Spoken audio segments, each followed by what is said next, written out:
I mean, this is really exciting because we're launching Trulli, our agentic AI chatbot. And it's not just the culmination of a lot of hard work from you and your team and the Trullionaires, but it's really kind of a grand opening for AI, agentic chatbots, and really the future of accounting as it relates to AI. It's pretty inspiring for me because I've lived and breathed this space. More than 5 years ago, I was sitting at a small business, then a big public company, living in documents and spreadsheets and standards and business models, working with my CFO and then the auditors. And it was a little bit messy. And I thought there was a lot left to be desired as a finance professional. So, kind of went on this journey over 5 years ago of exploring how AI could close the gap in the accounting and audit world. I'm really happy we've met along the way because you and your team have really brought this vision to life. But maybe before we get into all the fun stuff about Trulli and Trullion, do you remember what your kind of AI inspiration was as an AI practitioner coming over to the accounting and audit space? Yeah, it was. I remember it very clearly, actually. The first time I bumped into Trulli and I read the description on LinkedIn. The context for me was I was working at that point at a company where we were first starting with data extraction from documents using the early models like BERT or BERT. That was still very, very early on in these days. And the context for me regarding accounting was I had many friends in the space, and many of them had been working at the Big Four. And the stories of the crazy hours and the workload and everything that had been going on really frightened me from that field, which is why I'm going to math. That was my.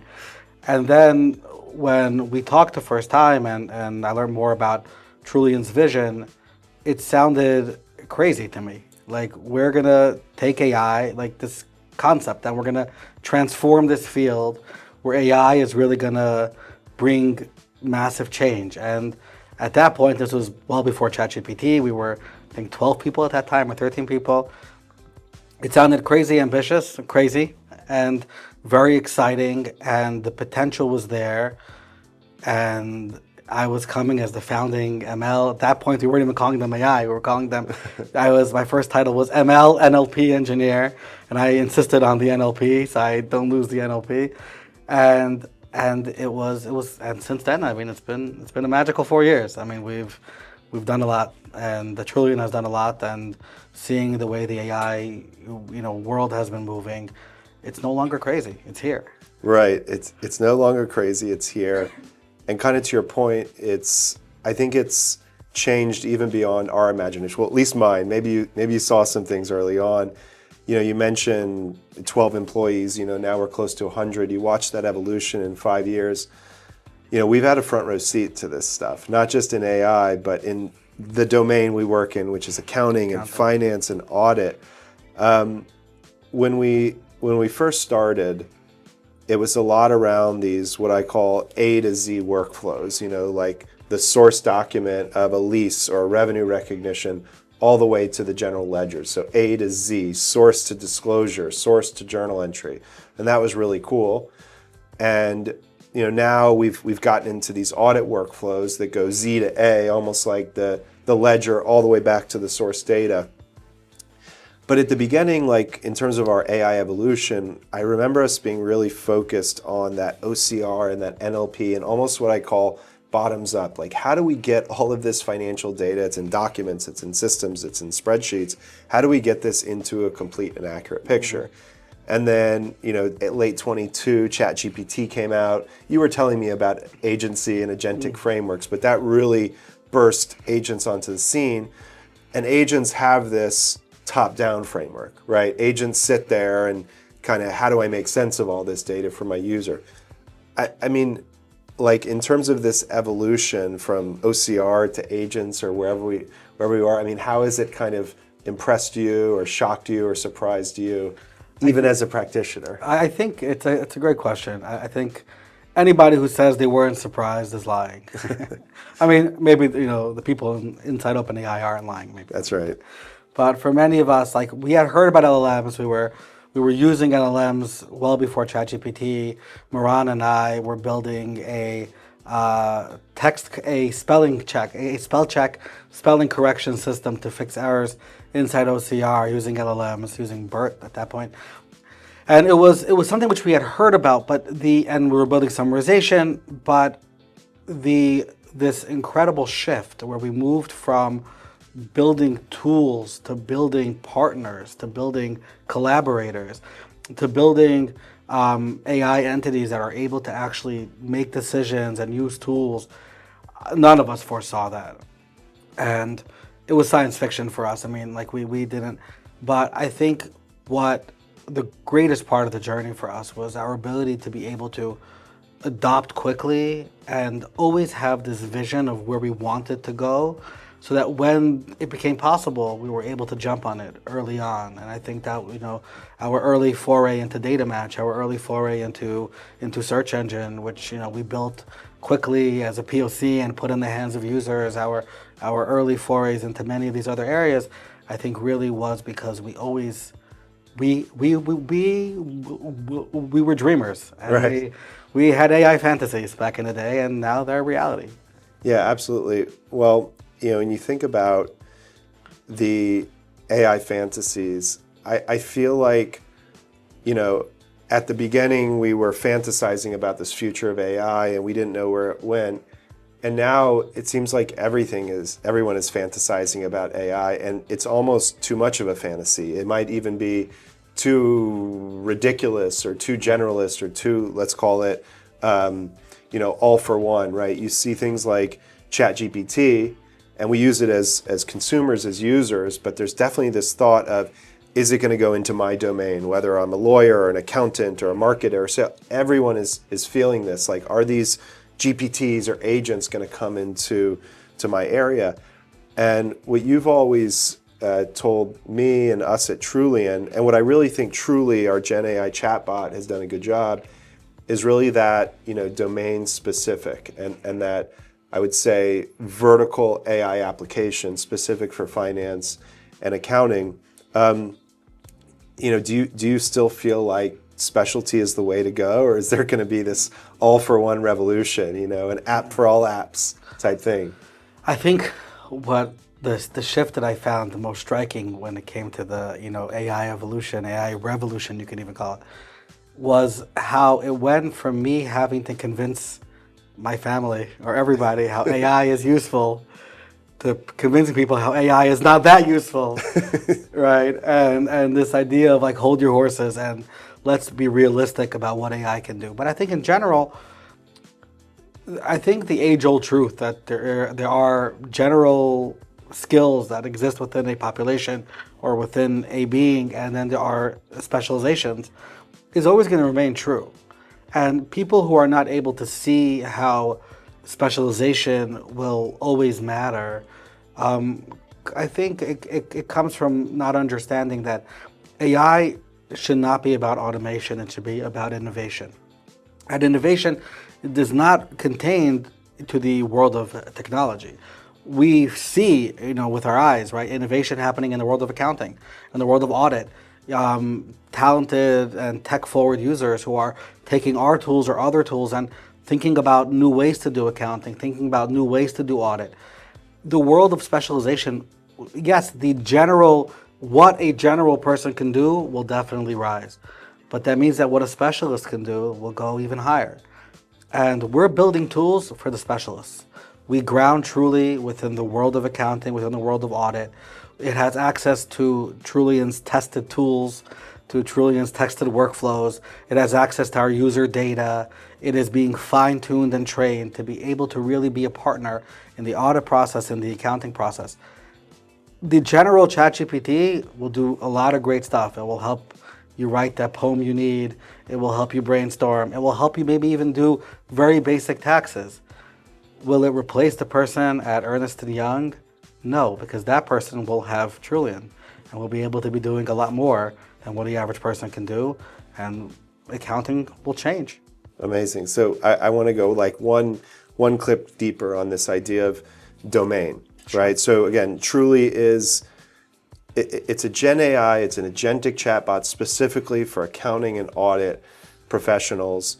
You mentioned, the LLMs can do some things but not other things. Give me like a couple of examples of what Trulli can do that these LLMs can't do today. That's a great question. I think I would give a few examples. Okay.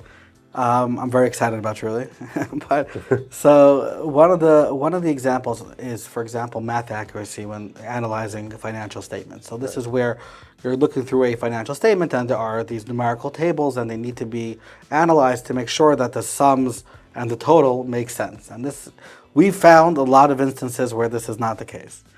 We're not blaming anybody, but we've seen this to be not the case. You hand such a PDF to an LLM, you can't trust anything it tells you. You literally have to go back and do all the math.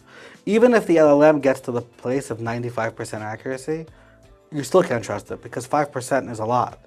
And when you're talking about financial statements of public companies, there's zero room for error. Right. We don't promise to be 100% accurate, but you will know exactly where we made a mistake.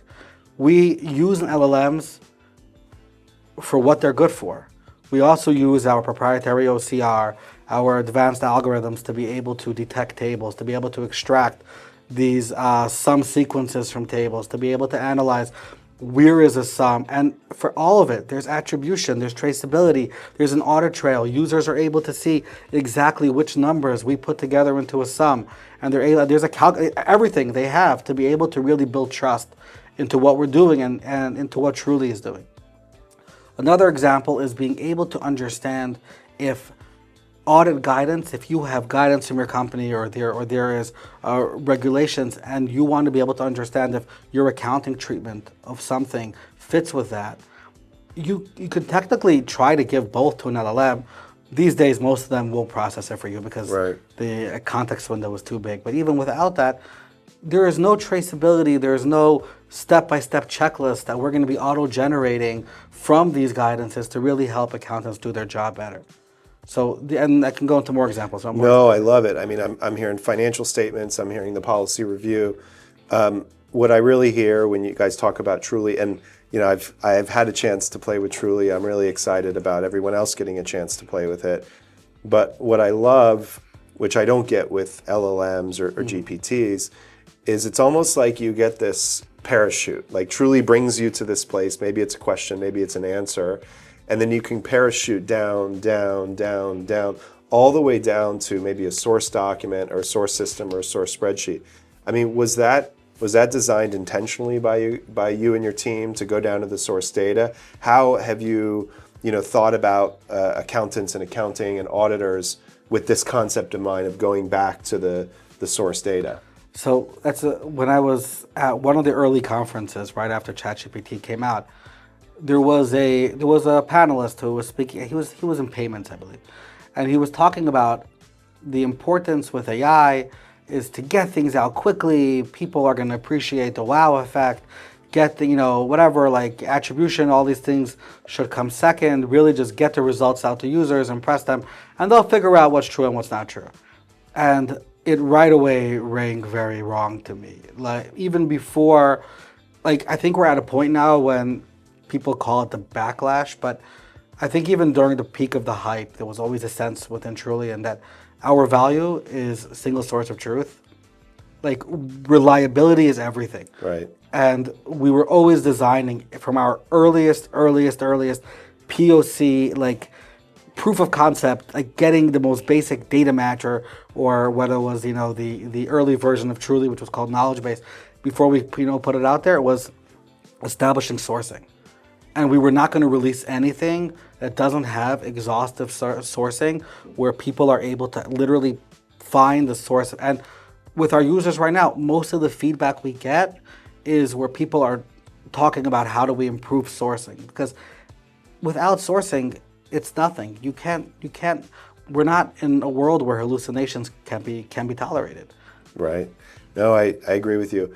When we think about Trulli, this agentic AI future, how I'm playing with the thing and I'm asking questions and I'm waiting to yell at it or, oh, you didn't get that right, but it's really showing me things beyond my beliefs, such as table summarization or answering questions related to policies. How should we think about Trulli, right? And this is a little bit of a bigger question as accounting teams. I mean, is it just like a little clippy bot? Is it my partner? Is it my friend? Is it my execution engine? What's the experience like with Trulli in your eyes, maybe today and even as it evolves? So I think of Trulli the way, there in programming, there's a paradigm, it's not that popular, but it's very effective, called pair programming. And then when you were in college, I'm sure you had study partners where you studied with, where there was this incredible benefit of doing work together with someone else who's doing the work with you. Mm-hmm. And being able to have them check your work, you check their work, and there's been a lot of research on the amazing effects of this type of partnership. Trulli is a peer accountant. It's there, or peer auditor. It's there to work with you. It enables, you can talk back and forth with it. You can give it feedback. It will give you feedback. It looks at your data, looks at the past chat conversation. We're building it so that you don't work alone anymore in any project. There are two sets of eyes, or whatever, pixels, right? Four eyes, focusing on every bit of work that's done. And really the power of the power of what you bring to the table with the accountant brings to the table with their experience, and what Trulli brings to the table with its knowledge of the data, with its speed and computation, with its exhaustive ability to be able to look at all the different things at once. I see it as this incredible collaboration that really makes them both better. Yeah, I do too. And, kind of reflecting on the future a bit. I mean, just digesting some of the things we've talked about. On one hand, there's this idea of being grounded in truth. On the other hand, there's this idea of having a fantasy in AI of what the future could behold.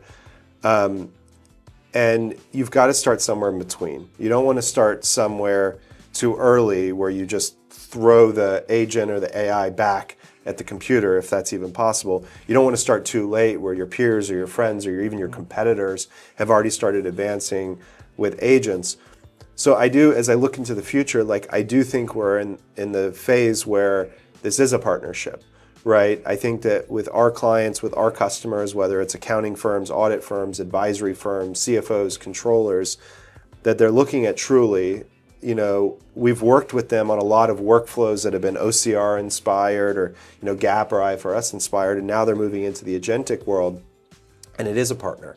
And in any partnership, you have to be open, you have to have a give and take, you have to test things, you have to be tested and feel tested. And so I think that's the beginning of the Trulli partnership, is having this bot, this thing, this person opposite you to work with you and to challenge you, but also for you to challenge it and for you to actually define what the relationship is going to be like in the future. So, I'm super excited about, the future of Trulli. Any additional thoughts on the future of Trulli or where we're going with these agents?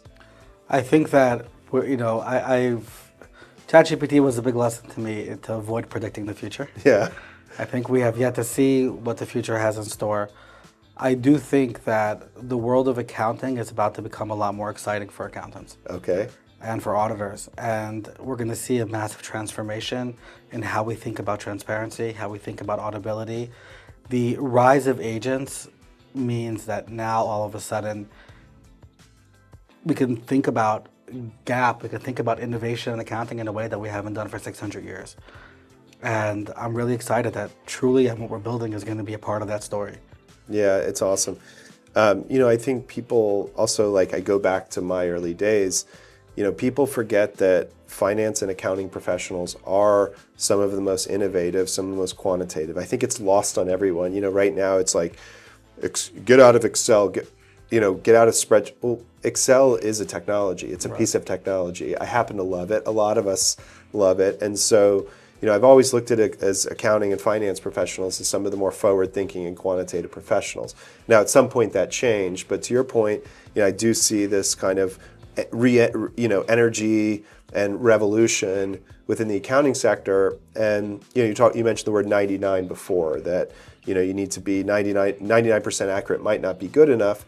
Well, if you as an auditor thought you were going from 0 to 99 or 70 to 99, maybe tomorrow you're going 99 to 99.9, you know, and just the margins and the specialization and the superpowers kind of change in the era of AI. So I'm super excited. I always like to, you know, think I know, but I've learned kind of like you just to throw it all out the window and build for, you know, tomorrow.